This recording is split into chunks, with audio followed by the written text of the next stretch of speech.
Saúdo a igreja com a graça e a paz do nosso Senhor e Salvador Jesus Cristo. Queridos irmãos, eu os convido a abrirem comigo a palavra de Deus em Mateus, no capítulo 13.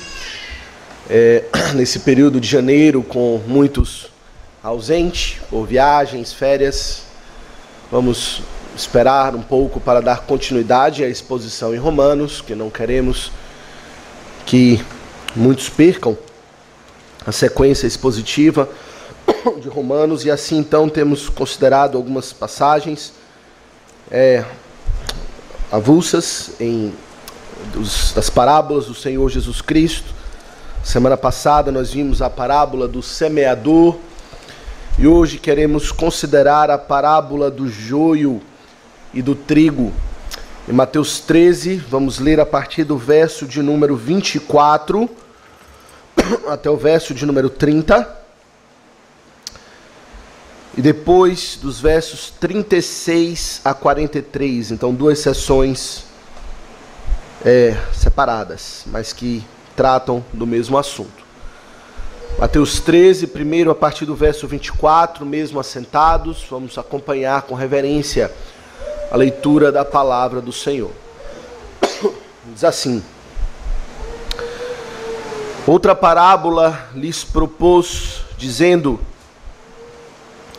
o reino dos céus é semelhante a um homem que semeou boa semente no seu campo. Mas enquanto os homens dormiam, veio o inimigo dele, semeou o joio no meio do trigo e retirou-se.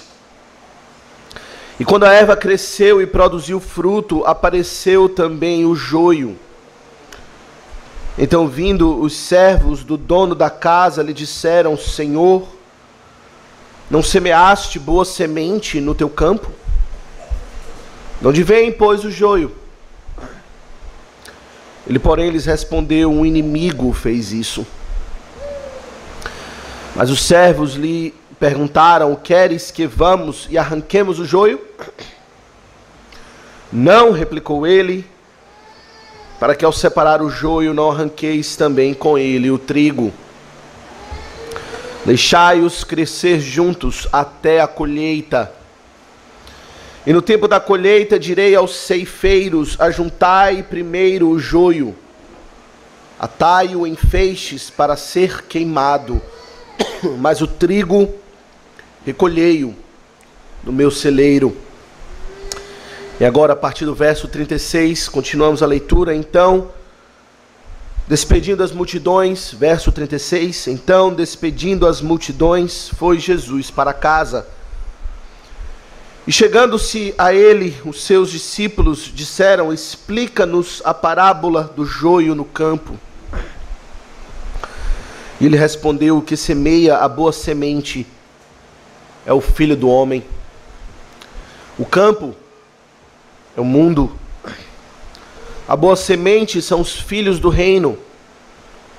O joio são os filhos do maligno. O inimigo que o semeou é o diabo. A ceifa é a consumação do século. E os ceifeiros são os anjos. Pois assim como o joio é colhido e lançado ao fogo, assim será na consumação do século.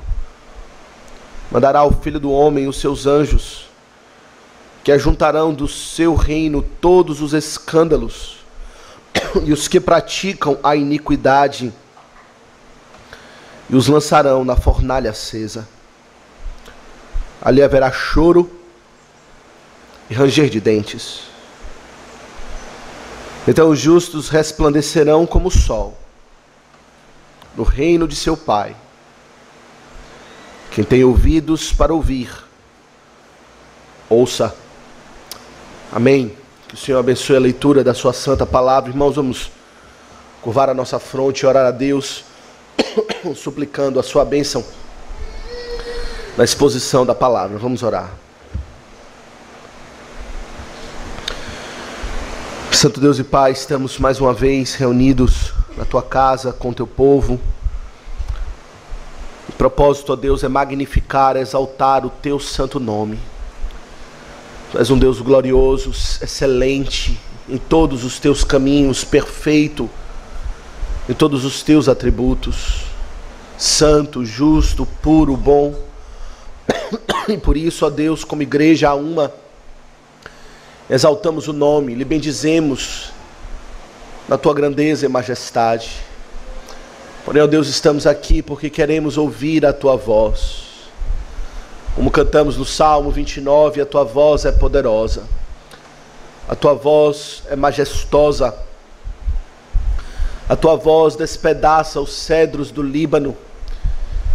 E assim, ó Deus, crendo firmemente que a tua voz ecoa com a mesma gravidade, a mesma fidelidade, o mesmo poder até os nossos dias, nos achegamos como os teus servos para nos aquietarmos aos teus pés e, prostrados ante a tua face, queremos ouvir a tua voz. E assim, ó Deus, fala conosco, ó Senhor, fala conosco. O Senhor falou, e como bem disse o Senhor Jesus, dá-nos também ouvidos para ouvir. Dá-nos fé, Senhor, para crer na tua palavra, ouvir com convicção, ouvir com prontidão, ouvir com disposição para crer e obedecer aquilo que o Senhor tem a nos revelar. Dá-nos, ó Deus, fé para tremer diante das tuas ameaças, obedecer os teus mandamentos e abraçar, ó Deus, com confiança as tuas gloriosas e preciosas promessas de salvação. Em tudo isso, ó Deus, exalta o teu Filho, revela-o a nós, para que Cristo mesmo, Filho do homem, seja magnificado em nosso meio. Abençoa-nos, abençoa também o teu servo, que o Senhor nos conceda clareza, nos conceda fidelidade na exposição da tua palavra, e assim, ó Deus, a começar de mim, toda a igreja seja edificada. Assim oramos, confiados no teu favor, em nome de Jesus, amém. Congregação do Senhor Jesus Cristo, como falamos na semana passada, quando estávamos tratando da parábola do semeador, nós falamos a respeito da dificuldade que é de cultivar a terra, especialmente a terra nesta presente condição nossa, onde cardos e abrolhos brotam com grande facilidade. Aqueles que desejam cultivar para a agricultura ou até mesmo para cultivar um belo jardim rapidamente verão o quão difícil é cultivar a terra, pois junto com a boa semente nasce também com grande facilidade a má semente, ou a semente ruim, ou a erva daninha, plantas que não têm proveito, plantas que não nos acrescentam em nada, mas que parecem crescer com mais facilidade, com maior vigor, com maior rapidez, com mais rapidez do que a boa semente que tanto desejamos ver crescer e frutificar. E é com base nesse princípio, meus irmãos, que o Senhor Jesus agora, ele nos apresenta a parábola do joio e do trigo. E o aspecto, meus irmãos, aqui central dessa parábola que o Senhor Jesus nos propõe para nos ensinar lições a respeito do seu reino, é que tanto o joio quanto o trigo sendo esta a boa semente, a semente que dá fruto, a semente desejável, quanto o joio, elas são muito parecidas uma com a outra, são quase idênticas na sua aparência, e é praticamente impossível para os olhos não treinados, ou até mesmo para aqueles que sabem lidar com o campo, é praticamente impossível discernir com absoluta certeza qual é o joio e qual é o trigo. São muito parecidas, e apenas quando elas já estão na época da ceifa para dar frutos, aí sim é que fica claro a diferença entre o joio e o trigo, mas até lá tem esse problema, o joio e o trigo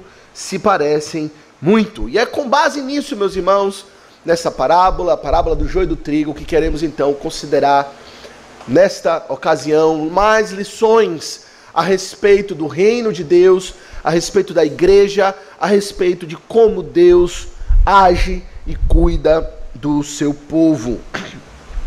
E queremos basicamente considerar 4 pontos. Primeiro, queremos avaliar a parábola, olhar, rever qual é a história aqui narrada pelo Senhor Jesus nessa parábola. Em segundo lugar, queremos considerar as lições principais, as lições centrais que essa parábola nos ensina, mas também queremos considerar, em terceiro lugar, lições a respeito de Cristo, o que essa parábola ensina a respeito do Senhor Jesus especificamente, e por último, lições que essa parábola trazem para nós, o que ela fala a respeito de nós, enquanto pessoas, sejamos joio ou trigo. Então queremos ver a parábola em lições gerais, lições sobre Cristo e lições a respeito de nós mesmos. Meus irmãos, essa parábola, ela de fato é uma parábola única, pois ela está registrada apenas no Evangelho de Mateus, diferente da parábola do semeador, que tem uma proeminência de destaque, que está registrada em todos os evangelhos sinóticos, Mateus, Marcos e Lucas. A parábola do joio está apenas registrada aqui. E juntamente com a parábola do semeador, elas são as únicas 2 parábolas aqui dessa seção de Mateus 13, quando Cristo propõe várias parábolas a respeito do reino de Deus. Elas são as únicas 2 parábolas que são acompanhadas por uma explicação da parte de Cristo, onde Cristo, além de falar a parábola, ele se propõe a dar o seu sentido em reservado para os seus discípulos. E há uma semelhança entre a parábola do joio e a parábola do semeador, pois ambas tratam de um semeador e de uma semente e de um campo, tem o mesmo sentido da plantação e da agricultura, mas há distinções também muito claras. Na parábola do semeador, o aspecto era que a semente era lançada, mas havia distinção entre as terras, havia boa terra a ser cultivada, mas também as demais que não davam fruto. A distinção é ter uma boa terra e as más terras, por assim dizer. Aqui na parábola do joio e do trigo não há nada de errado com a terra, não há nada de errado com o plantio em si, mas a variante aqui, o aspecto a ser distinguido é na semente em si. Aqui há a boa semente e também a má semente, sendo a boa semente o trigo e a má semente o joio. E o joio, meus irmãos, ela não é, embora falamos de erva daninha, ela não é considerada realmente uma erva daninha, sendo ela má semente. O joio, ela é um tipo de trigo inferior. Ela é da família, assim, por assim dizer, entendem, aqueles que estudam esses assuntos, entendem que é da família do trigo, porém o seu fruto, ele não é proveitoso, ele não serve para nada, ele se aparece com o trigo, e daí, por ser da mesma família, tem o mesmo aspecto, a mesma aparência, mas não produz fruto. É um trigo, em outras palavras, que não presta para nada, e apenas na época da colheita é que a diferença fica nítida. E aqui nós temos a parábola, assim, os servos daquele senhor, do fazendeiro, aqui chamado nessa parábola, foram e plantaram a boa semente. No verso 24 nós lemos isso: o reino dos céus é semelhante a um homem que semeou boa semente no seu campo. O seu campo é bom, a semente é boa, e os seus trabalhadores fizeram aquilo que é correto, mas de noite, lemos, enquanto os homens dormiam, o inimigo semeou o joio no meio do trigo. Que homem mau, que coisa má de se fazer, coisa terrível, más intenções. O inimigo, um adversário, certamente, talvez um competidor aqui, um vizinho que tivesse alguma rixa, mas alguém que veio ali e quis o mal daquele fazendeiro, quis o mal daquele povo, e disse, e fez o mal da maneira mais astuta, mais cheia de ardil, ardilosa, cheio de engano, para fazer mal àquele fazendeiro, semeando o pior que ele poderia semear. Ele semeou o joio. E quando os servos do fazendeiro descobriram isso, veja no verso 27, eles ficaram sem compreender o que aconteceu. Eles falaram: Senhor, não semeaste boa semente no teu campo? Veja, no verso 27, onde vem, pois, o joio. O fazendeiro explicou, ele deu a razão, um inimigo fez isto. Mas veja o que eles propuseram. Mas os servos lhe perguntaram: queres que vamos e arranquemos o joio? Aqui está o ponto central. O ponto central da parábola. Queres então que nós demos cabo nesse problema, venhamos a resolver essa situação? Nós somos experientes e podemos ali com cuidado discernir o joio e o trigo. E o fazendeiro disse: não, em hipótese alguma, que não se faça isso. Ele fala no verso 29, não é? Deixe crescer juntos, não arranquem o joio, não arranqueis, para que não arranqueis também com ele o trigo. A preocupação do fazendeiro não era com o joio, a preocupação era com o trigo. Caso eles fossem arrancar o joio, talvez, certamente, eles conseguissem distinguir o bom número de mudas ou pés de joio e pudessem arrancar, ou alguns deles. Outros eles talvez confundiriam joio por trigo e deixassem ali, mas a preocupação do fazendeiro era com o trigo. Porque junto com o joio, certamente eles levariam o trigo embora também.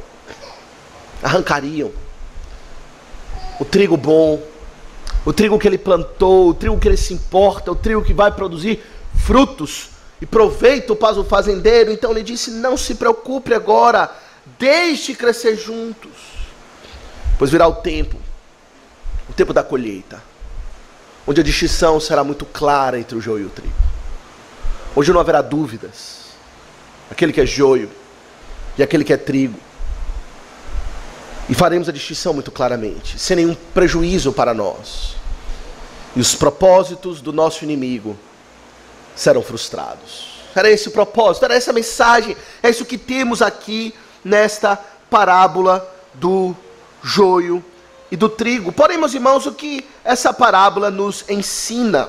Ora, o Senhor Jesus Cristo aqui, ele dá a explicação para nós a partir do verso 36. E há vários detalhes aqui que Cristo, ele fala o que é a semente, ele fala quem é o inimigo, sendo este Satanás, ele fala quem é o fazendeiro, que é o filho do homem, isto é, ele mesmo, quem são os ceifeiros que irão fazer a distinção no final de todas as coisas, que são os santos anjos do Senhor. Mas há primeiramente um ponto aqui que queremos considerar, que é um ponto de debate entre os intérpretes da palavra de Deus, o qual fará grande diferença na forma como interpretamos essa parábola. Aqui no verso 38, veja o que Cristo fala, ele diz: o campo é o mundo. Qual é o campo? O campo é o mundo. Quando o Senhor Jesus fala isso, muitos intérpretes da palavra de Deus chegam à conclusão, alguns deles, de que aqui o Senhor está então falando a respeito do mundo inteiro. E falando que no mundo inteiro existem pessoas boas, que são os filhos do reino, o qual ele vai detalhar mais para frente. Existem pessoas más, que são os filhos do maligno, que é o joio. E no mundo, então, existem dois tipos de pessoas, no mundo como um todo. Porém, meus irmãos, o entendimento que nós temos é que Cristo, ele não está falando por essa perspectiva, do mundo como um todo, mas ele está falando especificamente da igreja. E quais são as evidências para provar isso? Primeiro, pelo que ele fala logo no início da parábola, não é? Veja, no verso 24, ele diz: outra parábola lhes propôs, dizendo: o reino dos céus é semelhante a um homem que semeou boa semente no seu campo. Ele está falando do seu reino.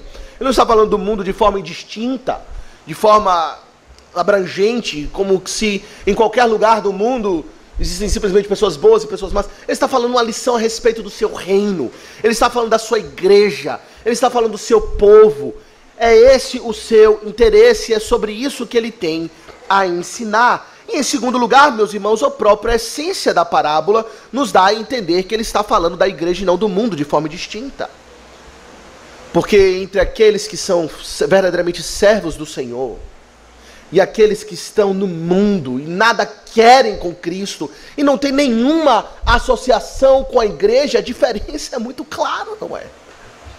Não existe similaridade entre aqueles que de fato servem a Deus e aqueles que de fato odeiam a Deus. O próprio Senhor nos fala em outra passagem, na sua própria palavra, que a diferença entre a luz e as trevas, a diferença é muito clara. De modo que, meus irmãos, que quando ele fala aqui de duas pessoas, ou dois tipos de pessoas que se parecem, mas que são diferentes da sua essência, isso só pode ocorrer aonde? Na igreja, não é? É na igreja que acontece isso. É na igreja que verdadeiramente existe essa confusão de saber exatamente aqueles que pertencem a Deus e aqueles que meramente aparentam pertencer a Deus, mas que não são de Deus. De modo que quando Cristo fala que o campo é o mundo, Ele está falando da sua igreja visível que está no mundo. A igreja que nós vemos com os nossos olhos. Os irmãos devem compreender que na nossa teologia de igreja existe uma distinção entre aquilo que chamamos de igreja visível e igreja invisível.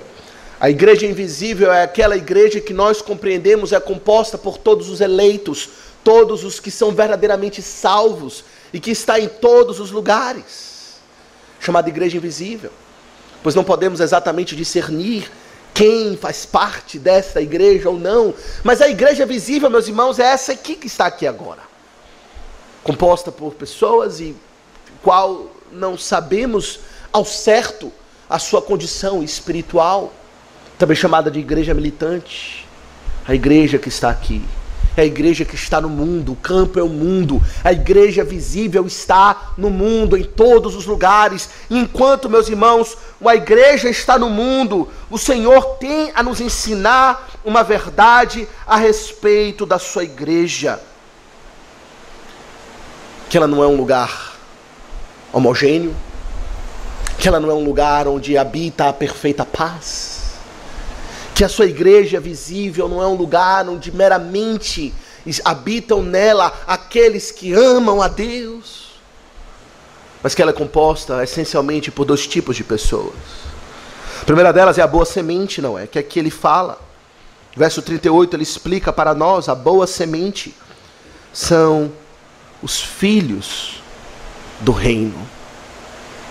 Aqueles que de fato fazem parte do reino de Deus na condição de filhos, herdeiros com Cristo, são filhos do Senhor, foram adotados na sua família, foram salvos pela graça de Deus, alcançados pela pregação do Evangelho, alcançados pela operação do Espírito Santo na vida dessas pessoas, que operou nelas uma transformação, o qual chamamos de novo nascimento. Foram regenerados pela graça de Deus. E de filhos da ira passaram a ser filhos do Senhor, filhos do reino.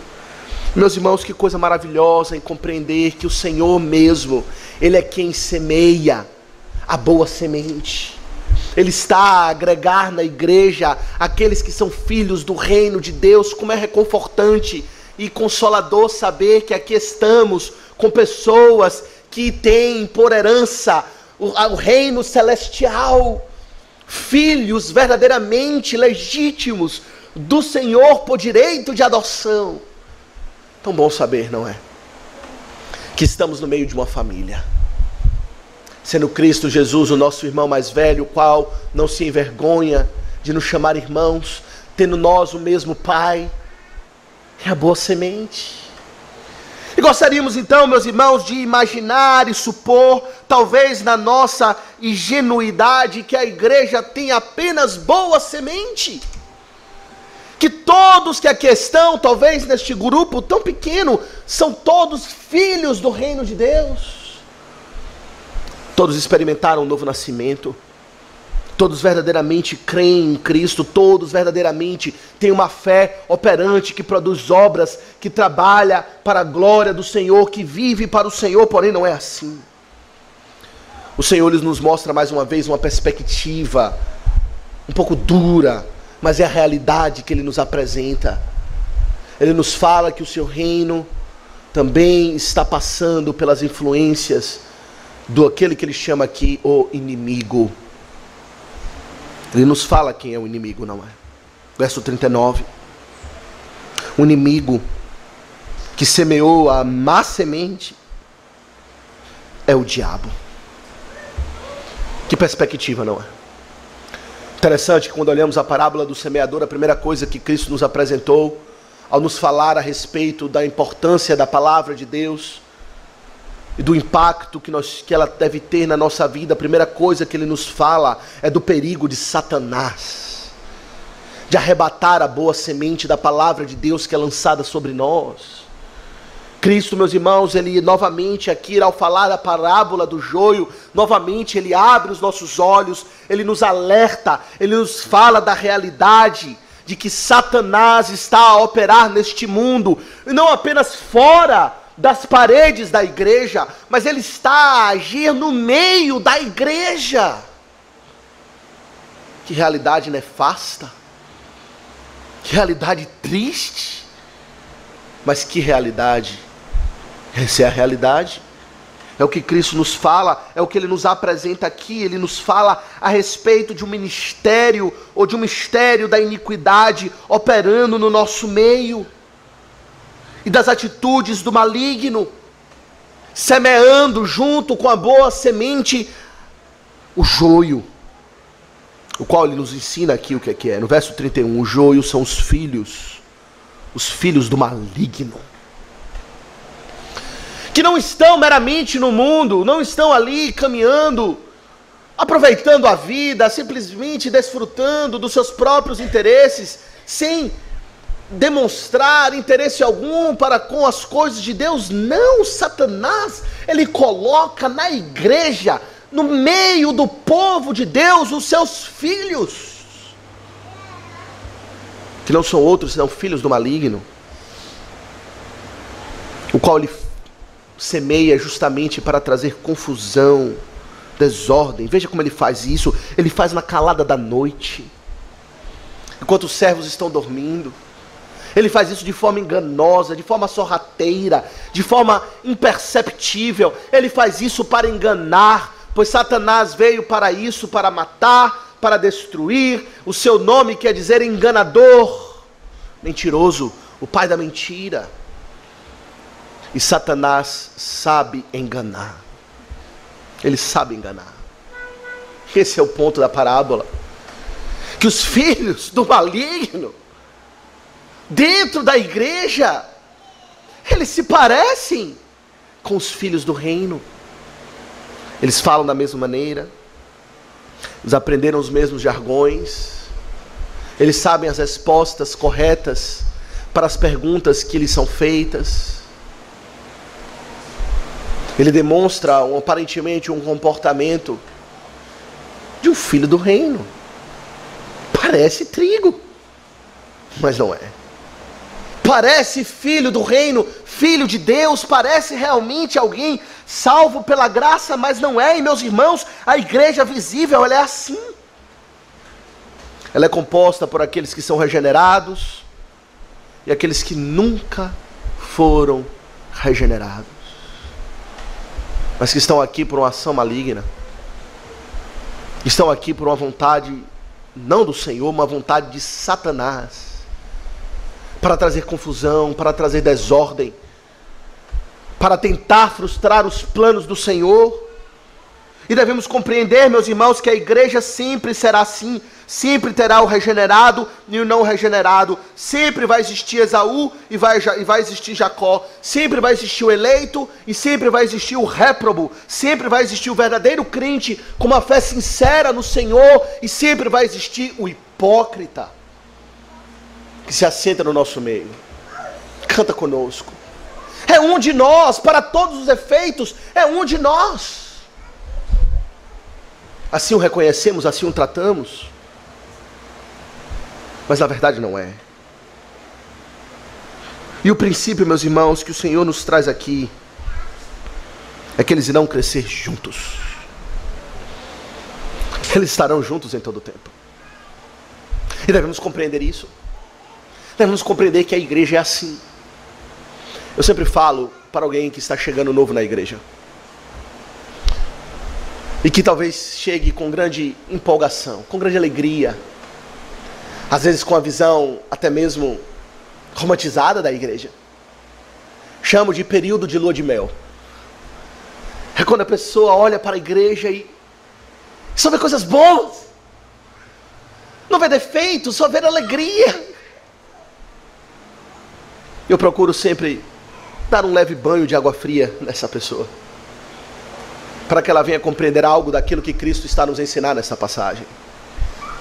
Que o reino de Deus não são apenas flores. Ou usando a linguagem da parábola, o reino de Deus não tem apenas trigo. Muitas vezes os trigos pecam. Os próprios filhos de Deus pecam. Não são perfeitos ainda. Mas a realidade da parábola é que no meio do trigo há também o joio. E que vai trazer confusão. E que vai trazer desordem. E que por isso muitas vezes a igreja será tumultuada, terá dificuldades, terão problemas. Mas essa mistura, o ensino da parábola é essa, deve existir, estará ali, não devemos nos apressar para separá-los, para não correr do trigo, o perigo de excluir o trigo, que às vezes pode parecer com joio, mas ainda é trigo verdadeiramente. Meus irmãos, algumas lições genéricas aqui para nós, principais como um todo, a respeito dessa parábola. Primeiro, devemos compreender e sondar o nosso coração a respeito da tendência que temos de fazer julgamentos precipitados a respeito das pessoas que estão na igreja. Durante toda a história, sempre houve essa tendência de nos colocarmos como juízes dos demais. E dizer, este não é crente, esse é, aquele não é. Aquele dali, com aquela atitude que teve, com aquela palavra que falou, certamente não nasceu de novo. Essa não é a atitude do reino de Deus. Essa não é a atitude da palavra. Pois aqui é uma paciência em ser ensinada, não é? Parece com o outro. Às vezes achamos que é trigo, é joio. Às vezes achamos que é joio, é trigo. E devemos tomar cuidado, meus irmãos, com as aparências. Devemos tomar cuidado com julgamentos precipitados da nossa parte, com impulsos, de um aparente zelo, de querer purificar a igreja e remover rapidamente o joio do trigo. Ora, foi essa a atitude dos discípulos, não é? Certa feita, quando os discípulos estavam ali com Jesus e alguns demonstraram uma certa hostilidade para com a mensagem deles. O que é que eles oraram? Pediram a Cristo: Senhor, queres que mandemos descer fogo do céu para os consumir? Muitas vezes temos essa atitude, não é, na igreja. Olhamos para um irmão, para outro que aqui está na igreja visível e queremos determinar: é joio, deve ser arrancado, deve ser consumido. Senhor, queres que desça fogo do céu para consumir? Resposta de Cristo: não, calma, não é bem assim. Haverá o tempo da colheita, haverá o tempo da ceifa. Tenha paciência. Quando os discípulos oraram ou pediram a Jesus Cristo isso, que mandasse fogo do céu, eles disseram: vós não sabeis de que espírito sois, não compreendem as coisas. Tenha paciência, meus irmãos. Então devemos tomar esse cuidado, porque a preocupação do fazendeiro não é com o joio, a preocupação do fazendeiro é com o trigo. O seu desejo é que nenhum se perca. Ele cuida dos seus pequeninos, ele cuida de todos. Ele mesmo falou em outra ocasião daqueles que fazem tropeçar um dos seus pequeninos, que melhor seria que se lhe atasse uma pedra de moinho ao pescoço e se lançasse ao mar, do que fazer mal a um dos seus pequeninos. Cristo prefere Ele como Senhor da igreja, que não sejamos precipitados na separação entre joio e trigo, para não corrermos o risco de, com isso, fazer tropeçar a um dos seus pequeninos, excluir o joio, essa sua vontade, devemos tomar esse cuidado, meus irmãos, pois apenas Deus conhece cabalmente os corações, apenas Deus sabe discernir plenamente o joio e o trigo, e nós não, somos tão superficiais. É triste, não é?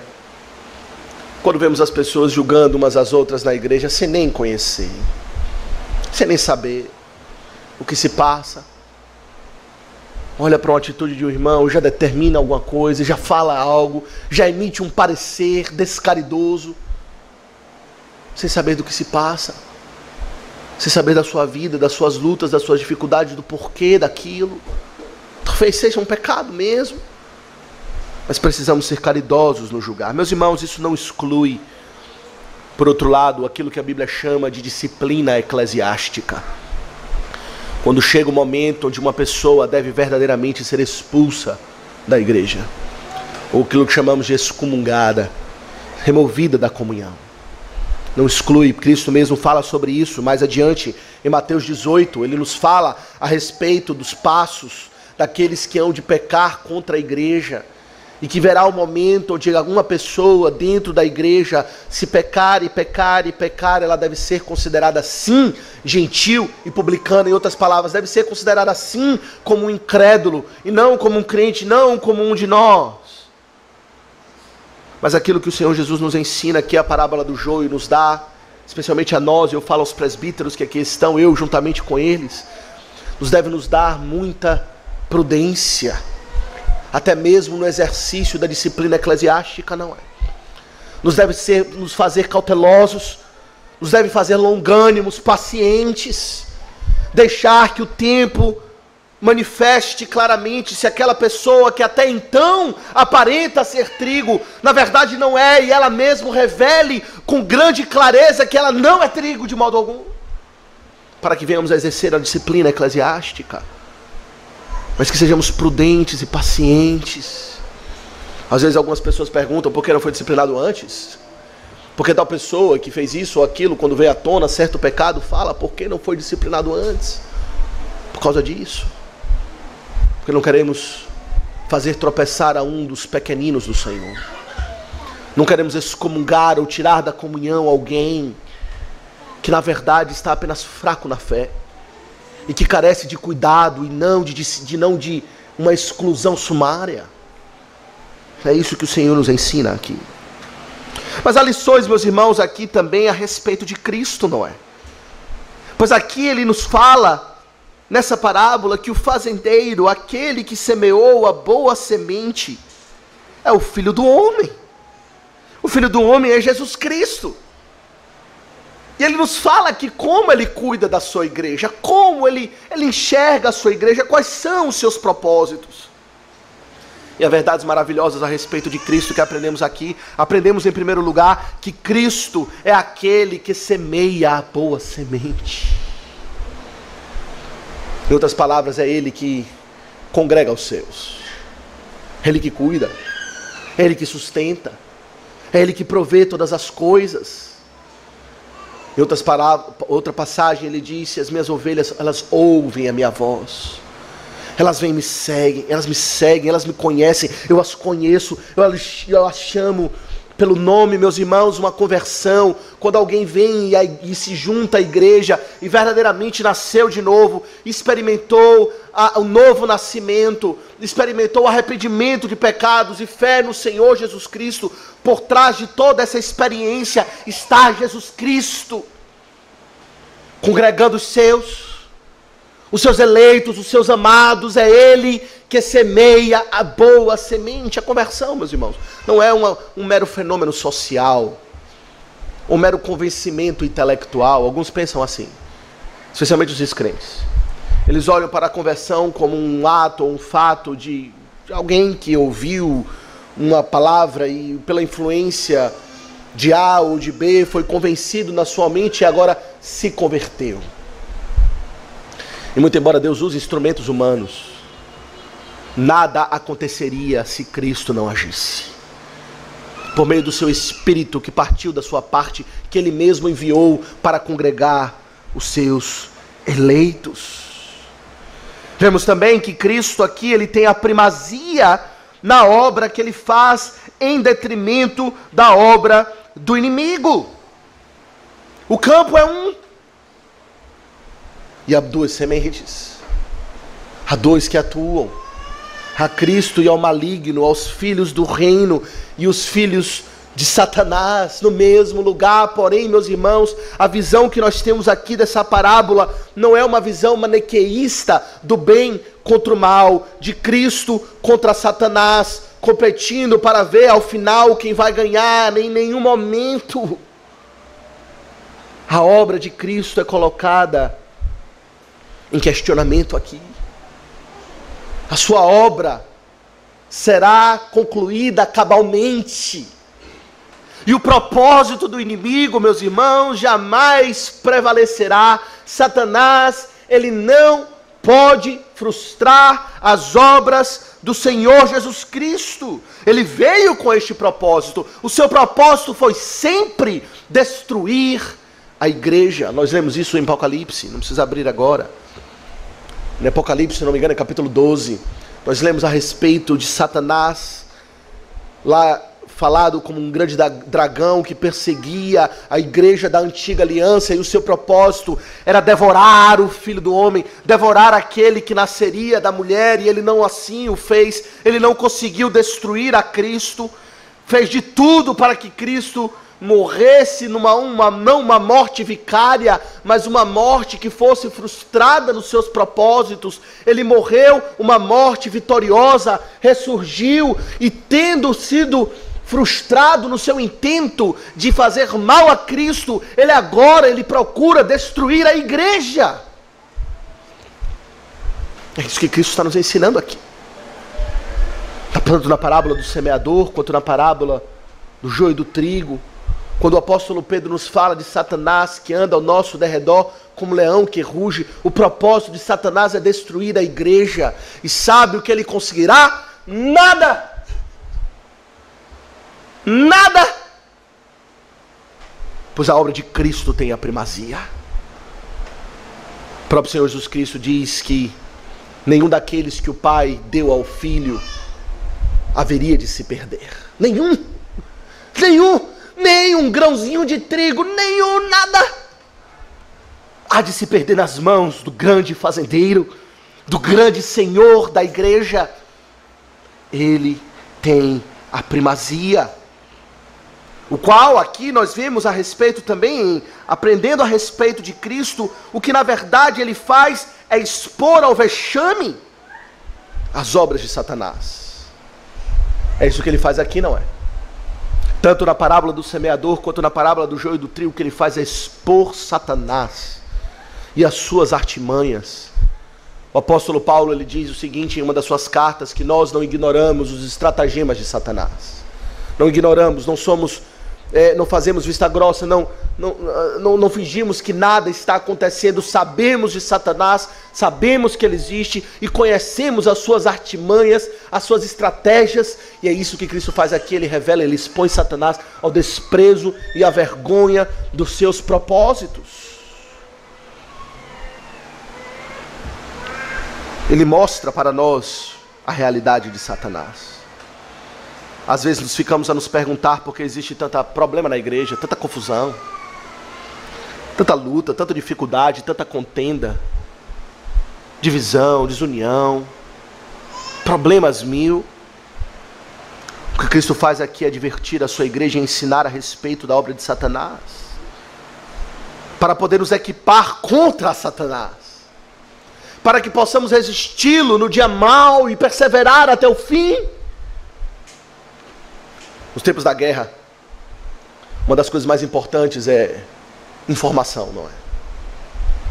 Quando uma nação ela está lutando contra outra em guerra, o que eles precisam é conhecimento, é saber das estratégias, é saber dos planos de ataque uma da nação.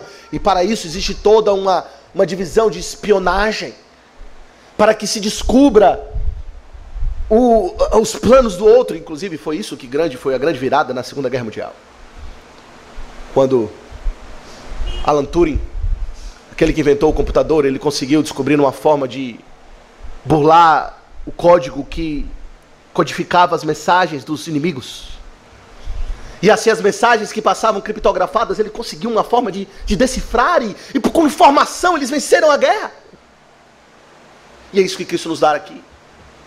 Ele nos dá informações a respeito do maligno, ele nos mostra, ele diz: o maligno existe. Ele está ao nosso derredor e é assim que ele age. Quantos poderiam ficar frustrados? Quantos às vezes na igreja ficam frustrados? Vem para a igreja, primeiro problema que acontece, carca fora.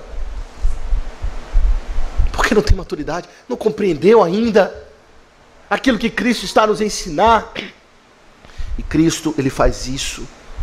E ele faz isso, meus irmãos, com um único propósito: proteger e cuidar da sua igreja. Que coisa preciosa, não é? É saber que maior é aquele que está em nós do que aquele que está no mundo. É saber que estamos do lado vitorioso. É saber que Cristo é por nós. Ele há de nos proteger. Ele há de cuidar de nós. Não precisamos temer a Satanás. Não devemos subestimá-lo. Mas também não precisamos temê-lo. Podemos resistir a Satanás na força do poder do Espírito Santo, sabendo que aquele que está conosco é maior. Isso é tão comum entre as crianças, não é? Quando crianças, talvez não sei como é hoje, mas antigamente no bairro brigavam, iam chamar os irmãos mais velhos para proteger. E ganhava a briga quem tinha um irmão mais forte. O irmão mais velho, geralmente, do que o irmão do outro, que vinha em defesa. E que privilégio saber que Cristo está conosco, cuidando, trazendo serenidade, trazendo paciência para nós, mostrando que a obra de Satanás está derrotada. Colossenses 2,15 nos mostra que Cristo, ao morrer na cruz do Calvário, ele despojou os principados e as potestades e publicamente expôs ao desprezo a obra de Cristo, a obra de Satanás, e triunfou sobre ela na cruz do Calvário.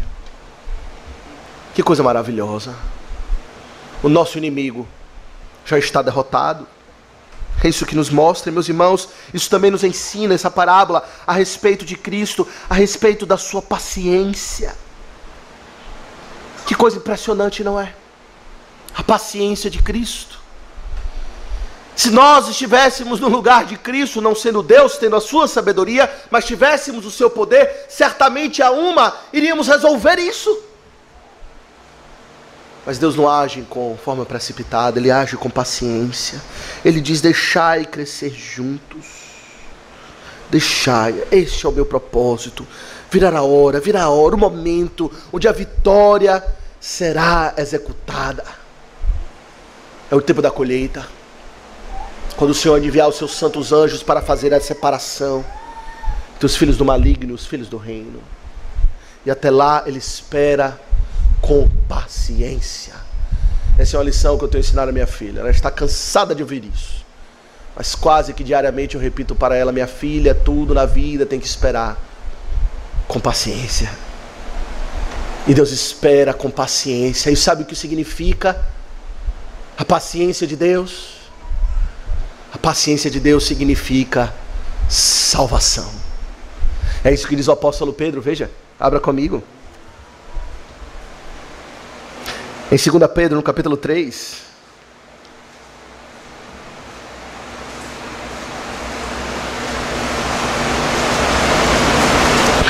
Segunda Pedro, no capítulo 3, aqui o apóstolo está a falar da vinda do Senhor Jesus Cristo, justamente do tempo da colheita, o tempo da ceifa. Quando alguns estão questionando se Cristo haveria de voltar ou não, ou se tudo não passava de um conto de fada, afinal ele se demora muito. Veja aqui no verso 3, alguns questionam onde está, verso 4, onde está a promessa da sua vinda? Ele não disse que voltaria, por que não voltou ainda? Mas veja o que ele diz para nós no verso 9. Melhor, no verso 8, ele diz o seguinte: há todavia uma coisa, amados, que não deveis esquecer: que para o Senhor um dia é como 1000 anos, e 1000 anos como um dia, e não retarda o Senhor a sua promessa, como alguns a julgam demorada. Pelo contrário, veja o que ele diz: Ele é longânimo para convosco, não querendo que nenhum pereça, senão que todos os seus cheguem ao arrependimento. Que cada um do trigo seja preservado. Ele não se precipita, ele aguarda.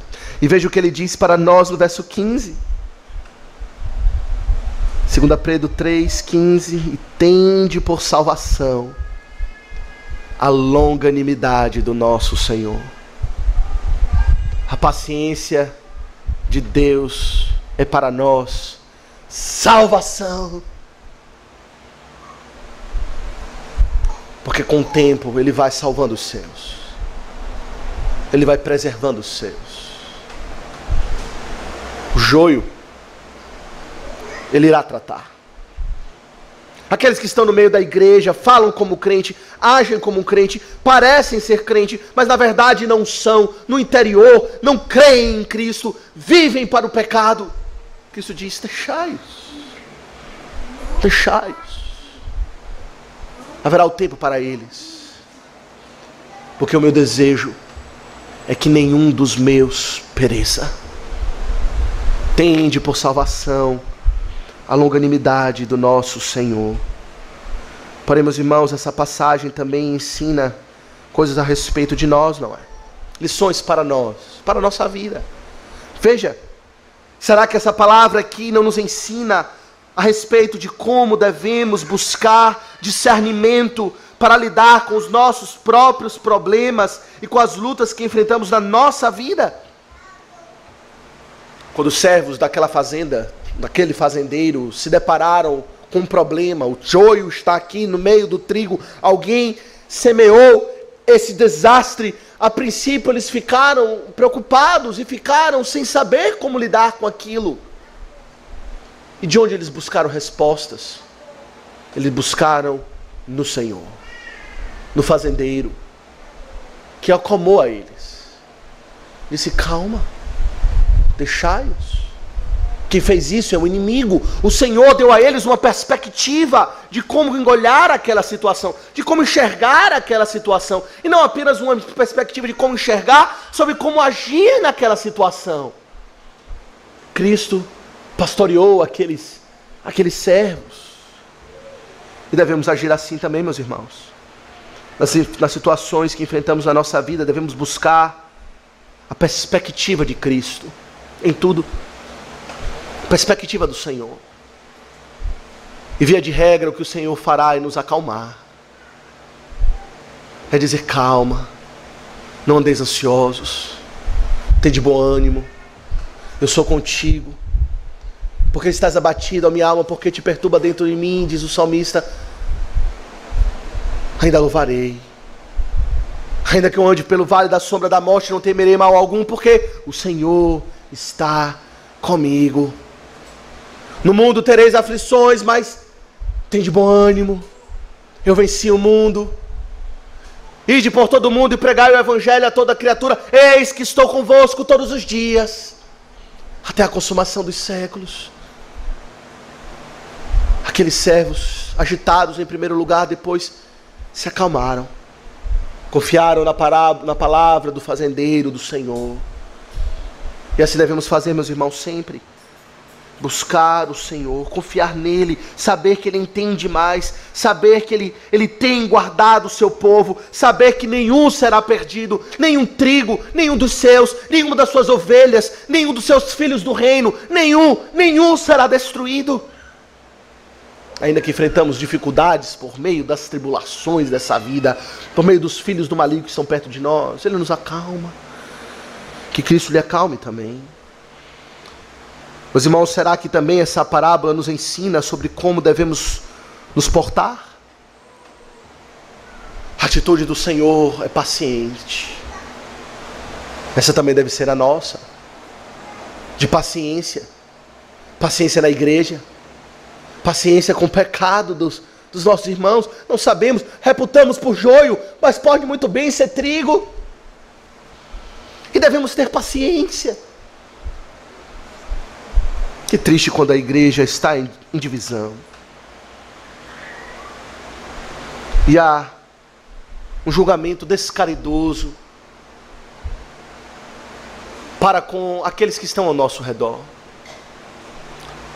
Aquilo que o Senhor ensina a esses servos é que o seguinte: por via das dúvidas, trate como trigo. O joio está ali, você não sabe, deixa lá. Continue adubando, continue regando, continue cuidando. Se é joio, que te importas? Por via das dúvidas, trate como trigo. Assim deve ser a nossa atitude na igreja, meus irmãos, uns para com os outros. Se o irmão pecou, se o irmão teve alguma atitude qual você reputa por incoerente, inconsistente, sim, vá lá, exorte, fale com o irmão, mas o faça na caridade, num julgamento benevolente, de amor e caridoso. Por via das dúvidas, trate como trigo. E se necessário for, a disciplina eclesiástica, ela será executada com toda a paciência, com todo o discernimento e oração. Porque o Senhor, Ele cuida dos seus pequeninos. Se essa é a atitude dele para com o joio, porque achamos que podemos ser mais zelosos do que Cristo? Será que podemos ser mais zelosos do que Cristo? Será que podemos desejar a purificação da igreja mais do que Cristo deseja a purificação da igreja? Por vezes saímos em jihás, tiramos a espada como Pedro, decepando a orelha de um e de outro. Isso dentro da igreja, semeando discórdia, semeando confusão. Se você faz isso, e você faz isso com um dos pequeninos de Cristo, Ele mesmo diz: melhor seria amarrar uma pedra de moinho ao seu pescoço e lhe atirar mar a fundo, do que fazer tropeçar a um dos pequeninos. Meus irmãos, a caridade, a benevolência, o julgamento caridoso deve nortear as relações na igreja. Devemos ter paciência no meio da iniquidade. Paciência no meio da iniquidade.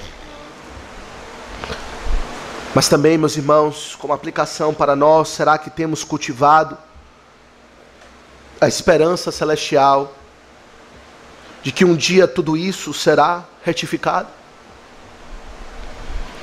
Ora, o joio semeado junto ao trigo está muito perto, não é? Está tão próximo do outro, unido. Talvez debaixo da terra as raízes já estejam até entrelaçadas. E isso traz dificuldade, traz tristezas. Que no momento a instrução do nosso Senhor é paciência. Mas a esperança que Ele dá é que o dia da ceifa está por chegar.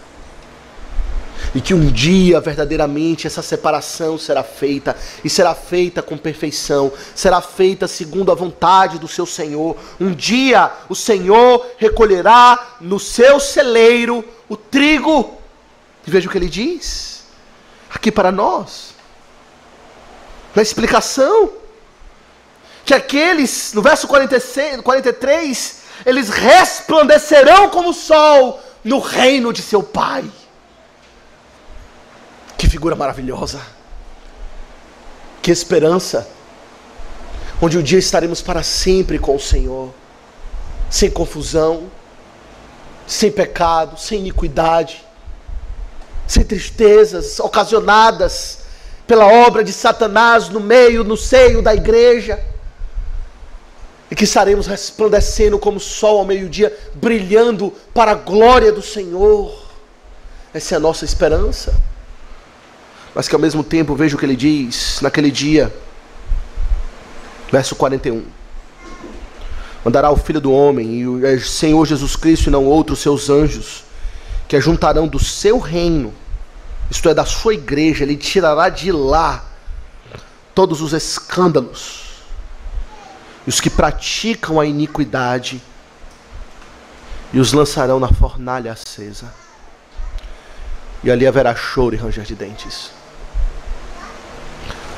O trigo estará brilhando como o sol. O joio estará ardendo na fornalha.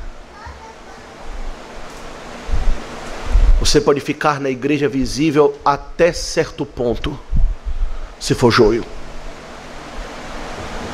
Pois o dia da colheita virá.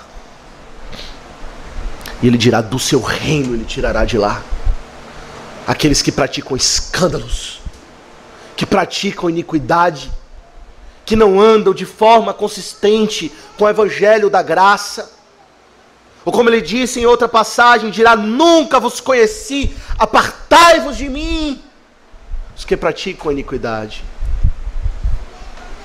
E ali haverá choro e ranger de dentes. Que tristeza.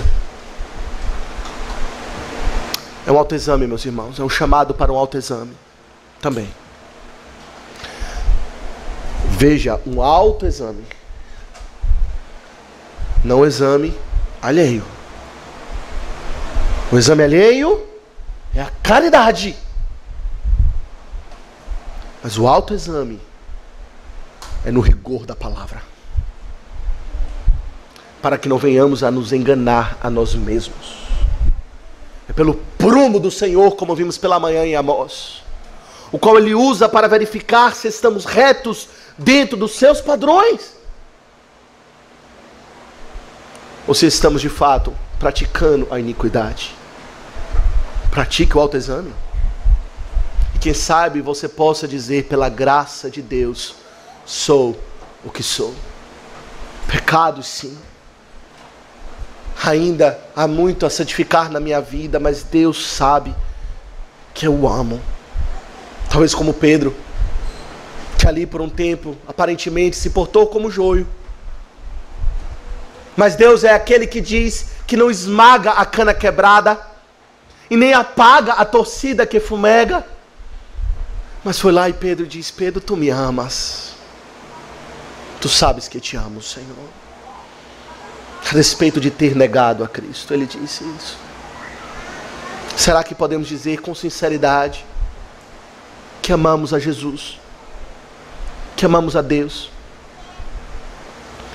e que de fato queremos viver para Ele, para a glória dEle,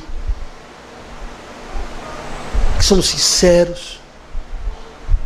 Podemos dizer: tu sabes, Senhor, tu que sondas os corações, tu que conheces os pensamentos e conhece a verdade no íntimo, tu sabes que te amo. Será que poderemos dizer isso? Que consolo poder dizer isso, não é? Mas se de fato olharmos para nós mesmos, e olhar e perceber que não há fé sincera no coração, e talvez chegamos à conclusão que até aqui não nasci de novo, até aqui não experimentei a graça de Deus, até aqui a verdade, se analisada com forma franca, de forma sincera, a minha vida é sim para o pecado. A boa notícia é que a esperança para você ainda também. Sabe por quê?